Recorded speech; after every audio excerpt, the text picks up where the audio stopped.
Look alive. Look alive. This is it. This is what we trained for.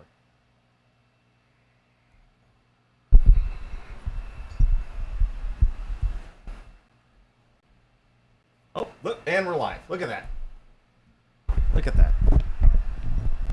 Are we really live? We're really live. Hey, sorry about this, everybody. So we're just hanging back, talking like a couple of we're like a couple of golden girls over here. Around, we're just hanging out, and then I sit down, I look up, and I said, "Hey, Dylan, it's 5:33. Shouldn't we be doing something?" I don't know what happened. Okay, but Dylan has a song planned for the intro. Oh, here we go. Here we go.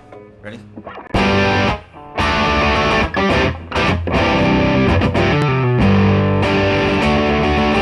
You're singing along already. I can hear you out there. You're singing along.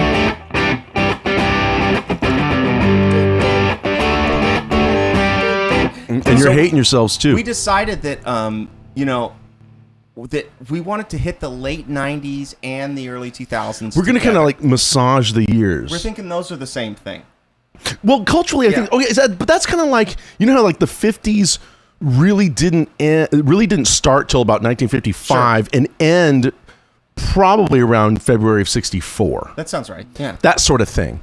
And then the 60s don't really kind of end until 72 or 73. Probably about Watergate's really when the 60s end, that sort of thing.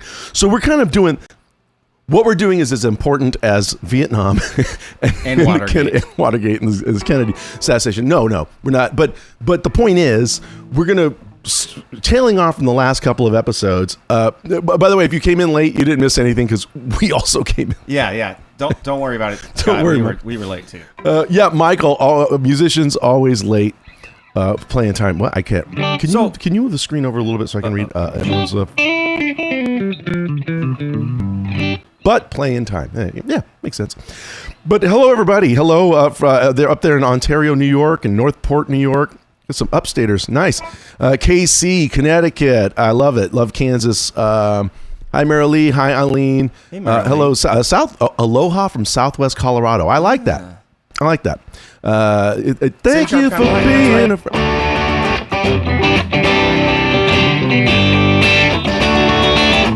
You want to harmonize? No, I really don't. Because that's going to be in my head for the next 3 years. Honestly, and then it's got that little rap part in it too. Oh, totally. And that's when they started to. That was like some of the earliest. Right. And it's quasi-rap. It's really not. He's just kind of talking through a thing. So now we are now getting into an era in my life, at least, where I was certainly not playing songs that were on the radio that were current. Like With rare exceptions. I was not playing in any club bands or wedding bands where. So I'm kind of the audience today for a lot of this stuff. Wow. Yeah. I mean, I just on one hand, it sounds like a brag. On the other hand, I was just so disconnected from what was really going on. Well, no, I was here in LA by then. I moved here in '96, but it was to play in a rockabilly band. And this was during the swing scare of the mid '90s, if you remember that. And so I was doing deep dives into old R&B and country and rockabilly, and I was in that scene. Right. So a new Smash Mouth record, I just wouldn't know what that meant. Yeah. And then I guess I started writing my own songs in the early 2000s, but they weren't. I wasn't really listening to top 40 radio, so it wasn't reflecting that either. My influences were just not coming from there. Yeah. So when I first got you would play a riff or you play a bit of a chord melody. I'm thinking. I kind of remember that a little bit. Before I changed the station, I think I heard a piece of that. So late '90s. What's going on musically? Looking. Well, can we talk about that for a second? That's what I'm asking. Late '90s. And does everybody remember? We played "Living on the Edge" a couple weeks back, right? I think that's '96. Aerosmith. Yeah. You're reaching the era of the height of recorded and produced music in the traditional sort of analog or A to D ways. I mean, the best studios in Los Angeles are functioning at their highest levels, and the best producers in the world are working them. The best mastering engineers, and the video. It's like, hey, Aerosmith, sorry, we only got $30 million. To shoot right? this video. Yeah. I'm sorry. we'll do our best. Right. It's like they're making one music video costs more than the first Godfather. Or than An Island in French Polynesia. Also, this is post-Oasis, and I use Oasis as a big example. I don't know a paradigm? if they're as a paradigm, if you will. Yeah. But this is when bricking starts. Bricking, master the mixes where it's just a huge brick of sound.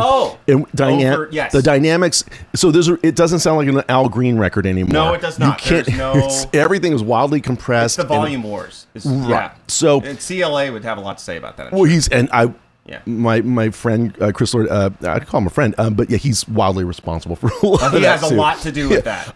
So I was just thinking about this because you were trying to convert me on a certain band earlier before we went live. It was to see if these guys can get it. So it's Ziggy play. Oh no.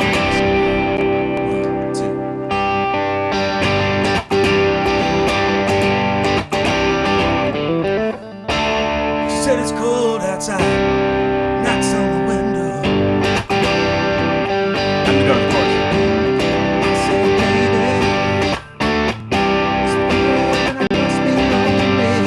That's it. That's the song. I'm sorry. Can you play the Third Eye Blind song again?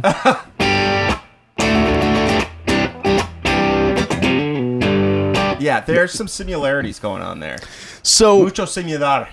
I'm just not going to dig Matchbox 20. Okay, I'm not trying to make a breakout viral moment here.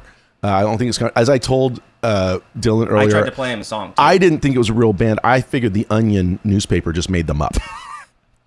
So I could. This is a point where I got to the age, and by the way, I was like in my 30s, where tons of bands just started sounding the same to me. To me, I couldn't pick them from. We're actually going to come back to that. So Michael Storm says highest levels were in the 80s, and actually, I think musicality-wise within popular music, yes, but like sonically.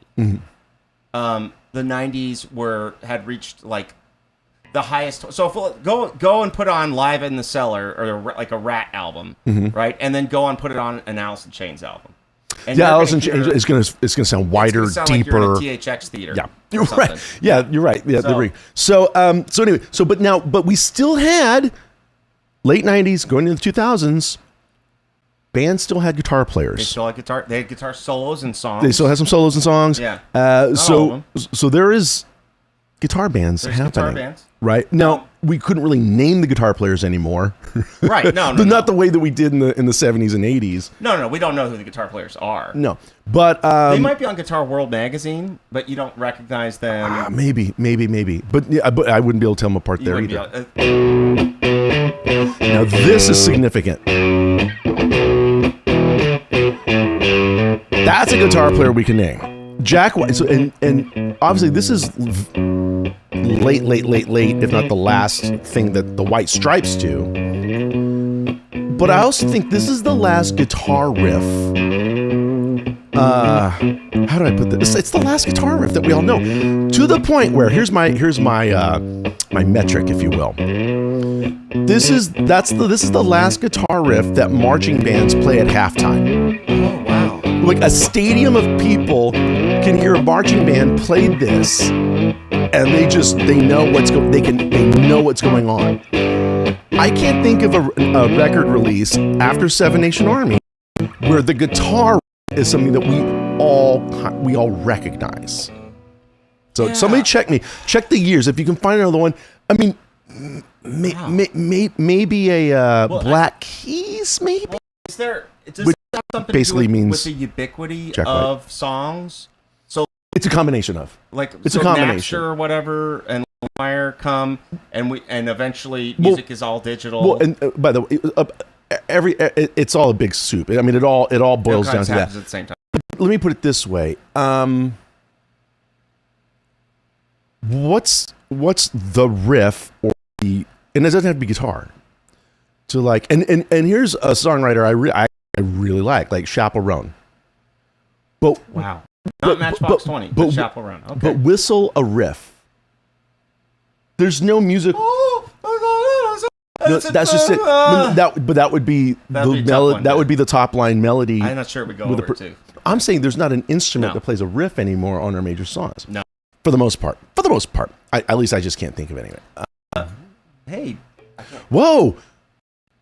Pabs Pazoo. Usually I can be watching live as I'm in Australia because of the time difference, but I can't. Oh, normally Pabs can't, but today they can. Welcome, I Good love on you, mate. your. See, I'm not going to do that. I can't do accents. That's why. No, you can. It's the right thing to do. I can't do it well because I'm starting to tiptoe into Cogni, but we're so happy to. Bondi Beach. You been there? Oh, many times. Oh man, I've been to Tamworth. Pabs, you know what that means? I've been to the Great Barrier Reef, Darwin. Oh, all over. I love Australia. I love Australia. Whenever you're ready to pull us over. Well, thank you. We really appreciate you being here. That's fantastic, Jim. You got it. It is Seven Nation Army. Boom. Very good. Yes. So anyway, Seven Nation Army. Now that is a riff of all riffs. I think. Why is it so cool? So I'll be honest with you. So I fall into the I don't care as much about the band category. Oh, okay. Because it was. Who's seen that interview with Jack Black and Jimmy Page? No, you think Jack White, The Edge, and Jimmy Page, and The Edge and Jimmy Page. Jack Black, different guitar player. Yeah. Have you seen that? Yeah, it might get loud. It's amazing. Yeah, it's pretty good. Amazing. I mean, in terms of unlocking some of the mystery around. You know what? The movie, it's not. Doesn't really unlock mysteries about guitar. It's a really good movie about creativity. Okay. And there's three different angles to be creative. I thought that's the value of that movie. But continue. Well, so for me, I don't totally understand the Jack White infatuation. Okay. I do know he can name any Beatles song apparently. Oh yeah, within a certain amount of seconds. Yeah. And I'm sure I'm just missing it. That's fine. It's like a vibe thing. You know what I mean? It's a vibe thing, and that's part of the reason. I think part of the reason he made such an impression for so long at the time. Mascara. No, I think it was just that. Because it was the antithesis of Matchbox 20, frankly. And I'm not saying good or bad. I'm just saying it was very raw. Those records are not clean. Yeah. They're clearly not done to a click. It's sloppy, and so it. Throwback. You know what pendulums do. Yeah, right. And so I would also add, just previous to the White Stripes, are the Strokes. Now I'm reading a book right now called "Meet Me in the Bathroom," which is kind of like an oral history of the New York rock scene in the early 2000s. That's not what I thought it was going to be about. Yeah, and I'm just getting to the part where that band hit fast. They went from the first show. There's 6 people there. Wow! And a couple of months later, you can't move. Yeah, it just caught on. But you got a band who's basically referring to Velvet Underground, Television, like the early '70s CBGB. Yeah, and very. And I remember the first. The thing I heard from them was Last Night, right?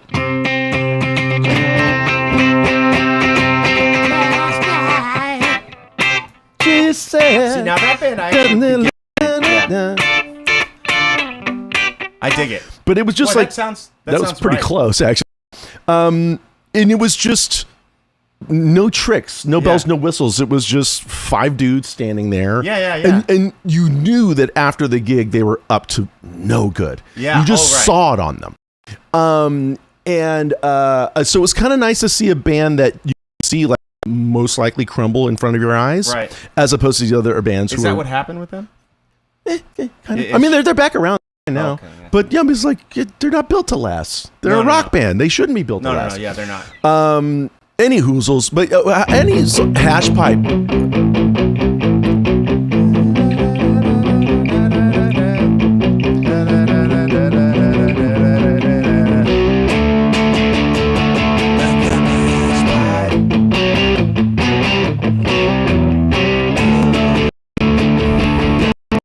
Really cool changes on that one.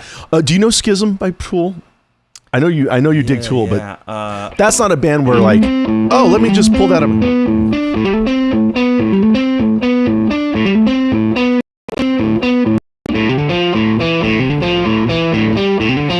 So that's actually, I know you're going to be mad, Michael. That's not, my favorite Tool albums are the first album, not Opiates, but the one with with the videos that scared me. What? sober. Yeah, and never forget the moment I first heard that song. It scared you, didn't it? It's frightening. It was 1 a.m. 2 a.m. I got back from a gig, and I just relaxed and watched some MTV. Oh my God! I was wildly impressed. I just thought, what did I just hear and see? It's wonderful. The Adam Jones guitar player obviously does all that. But so by the time Schism came out, I was sort of it's like that was junior high for me. Was Tool. It was like brooding in my room, like, Mom, why won't you let me smoke in here? Yeah, classic. Like you were like a walking after school special. I was totally, It's like, dude, yeah. So, anyways, you know what I just noticed? This Les Paul only has 3 knobs. Yes. I was trying to like what? You don't get a knob for the other one. You get one knob, and it's spread between the 2 pickups. I like it. I don't want the responsibility of 2 tone knobs because what happens? What happens? I'm not used to it, and so what happens is I got my tone down here. I thought I was coming to a neck pickup that would have less tone. I don't. I'm on a bridge pickup that has less, and I want that, and so it's just okay. Okay. I think it's funny. I had the other tone knob removed and then finished over. Oh, now that was this is about cover songs though. Yeah. By the way, thank you. Smooth. Is that what year? I think it is. Let's go. It's like A minor. Andalusian Cadence, right? Yeah.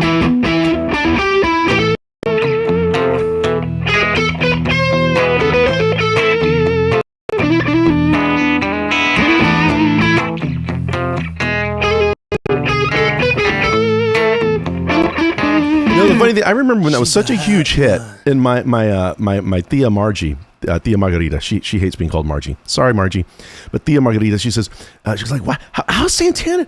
Santana's at the top of the charts. What did he do? What did he change? What did he do?" And I said, Carlos Santana didn't change a damn thing. It's the exact same tone and licks he's been since '73.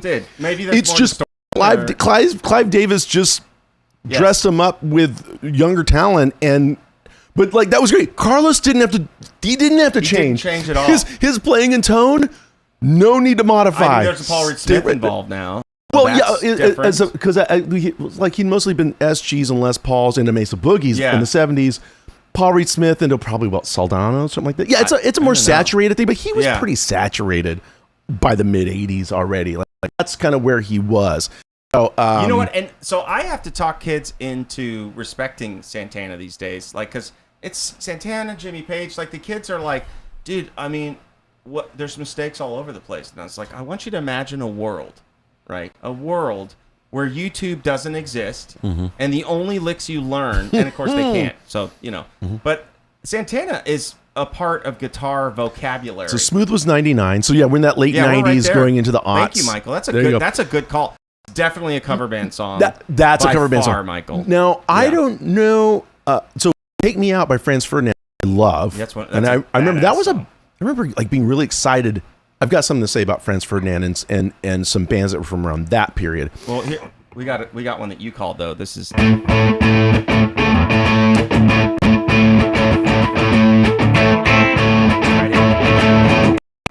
No, you do it.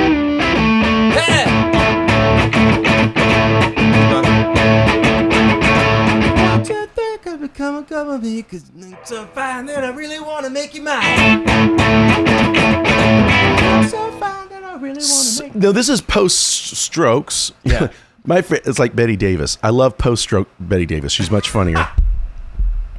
Katharine Hepburn. By the way, I gotta go in like 10 minutes because I've got a dinner. I've gone. My jokes have gone dark already, so it's probably a sign. It's getting bad. But yeah, Jet is a good example of a band that's probably made more possible by the Strokes because again, it was just scratchy guitars, just raw guitar stuff. Yeah. What was cool about Franz Ferdinand and Take Me Out is that's based on a riff too. It's like it's also like kind of a very disco 4-on-the-floor beat.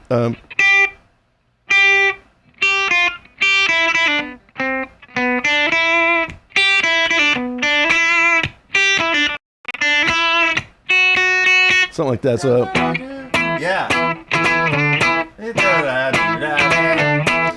was this octave thing. But what was interesting about it was that rock bands were now playing stuff that you could dance to again. Right.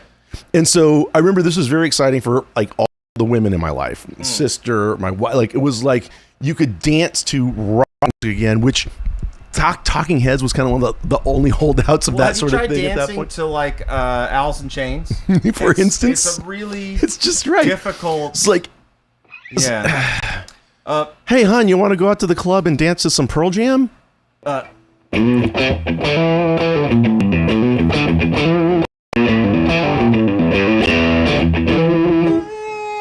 And what do you do to that? It's sort of like a... Yeah. Michael likes Iggy Thump. That's a really good example of just kick drum and guitar and just kind of making up lyrics off the top of your head. Those are good ones, Michael. Vampire Weekend, another great example of... Now it's a very, very new band who they're very Paul Simon-esque and like almost world music beats, kind of a bit of musical tourism. I love it. I love it for that. And as a lyricist... what's his nose? I'm going to say Elijah. That's not his name. I can't the lead singer's name, but really, really clever lyrics, very personal stuff, nice detail. Big fan. What was one of the other ones we had? Oh, here's an early 2000s song. God, do I love this? This might be late 90s. It's late 90s.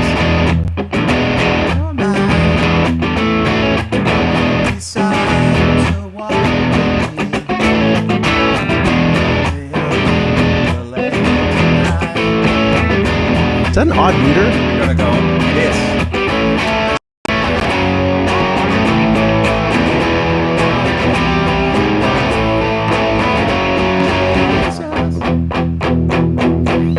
And it goes on and on and on, and there's. Is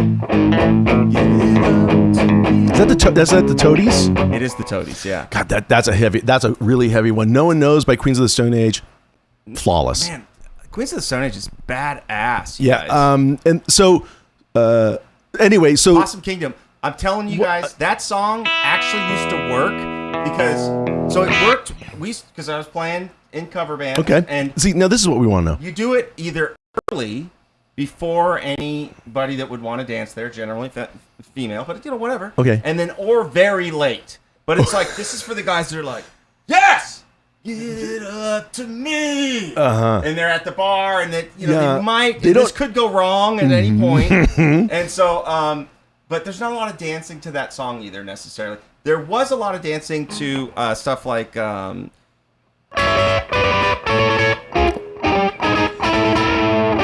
love Sugar Ray. Sugar Ray and Smash Mouth were both. I've said this before, I'm sure. They just had perfect summer singles. Great summer singles. And you just put the top down and go cruising. Those are feel good records. Honestly. Hi. Sorry. Oh man. You know what? Do you guys remember the band Live? From Pennsylvania. Yeah. From York, Pennsylvania. So this is another late 90s band that was kind of underrated in terms of... They're pretty intense, too. It's a trio, too. Was it? Yeah, they're a trio. Oh, it's a trio with a lead singer. And the lead singer's like 4.5 feet tall. And he's badass. Yeah. Oh, my God. Lightning Crashes, right? That was the big hit single, and yeah. so just all of that energy from a trio was really quite phenomenal. Mm-hmm. It's really, really good. It is. Crawling, Linkin Park. So... I can't remember what Keith said. See, that's what I have to do. We never did that one, but we did do.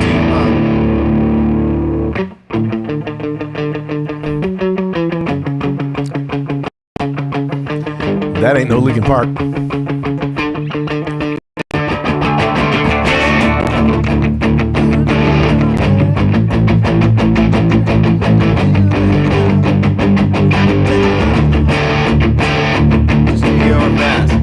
So it's Jimmy Eat World, right? Yeah. So I know this is annoying of me, but when I heard it, to this day when I hear it, I also hear the verse to Never Meant to Say That I'm Sorry by Chicago. Oh. Little, da, da, da. Yeah, I can hear that. Da, da, da, da. Da, da, da, it's a different vibe. kind of a different vibe. It's a different vibe. But the same changes, the same melody. So what was the other song? There was a Matchbox 20 song that you were playing for me, and I realized Bright Lights. So do the chorus.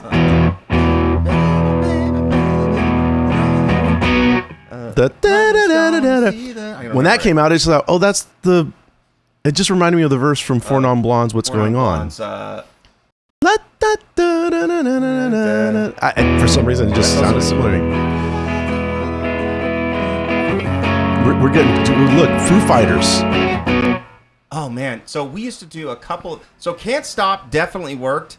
When did that come out? By the way, I don't know. When was that album? That was the big Frusciante Comes Back album. Gotcha. And I think that's probably the most commercial Red Hot Chili Peppers album. I guess next to Blood Sugar Sex Magic. Yeah. I don't know. Both those albums were just massive. And that one Hot Minute album with Dave Navarro they did for a minute, which actually had like one or two songs that did get on the radio. On the radio, yeah. Popular. But, yeah, man. So we just weren't able to play that much rock because the problem is that if it was a ton of rock, that meant there was no women there at all. None. Danceability. And so it has so much to do with danceability. And when you guys go watch a cover band now, how many songs are still being played from literally the 70s? Like Celebrate, Kool and the Gang, Play That Funky Music, White Boy. Like these are still the standards, and I don't know if it's just because that's what we all had to share. Anything that Nile Rodgers had anything to do with. Yeah. Right? Whether it's David Bowie, Le Chic, Madonna, just dance floor. So that's when we talk about the cover band stuff. I mean, I feel like I was talking about this when we were doing the 60s episode. Like that was kind of part of the thing. Yeah. But any hoozles, we're going to continue this next week. Yeah, we're going to have to continue. We have to continue because there's so much. Because now we can tell you. Now we've got your brains rolling, and you're coming up with titles and things. And so But I'm sorry, but we just had to do a short one today because I have an engagement later on. A literal engagement. Yeah. Yeah. I need to initiate. Yeah. An engagement. Is that what you're going to wear? No, I'm good. No, my stuff's at P. Diddy's pool house. So I'll change there. Is it too soon? Jury's back on that one. Okay, so by the way, but can I just wait? So, and by the way, it still means late '90s. So bands are still doing this G to this C would add to. So they're still writing songs based on "You Shook Me All Night Long." What's the most important song that has those two chords in it? Every Rose has its thorn. No, I don't know. Paradise City.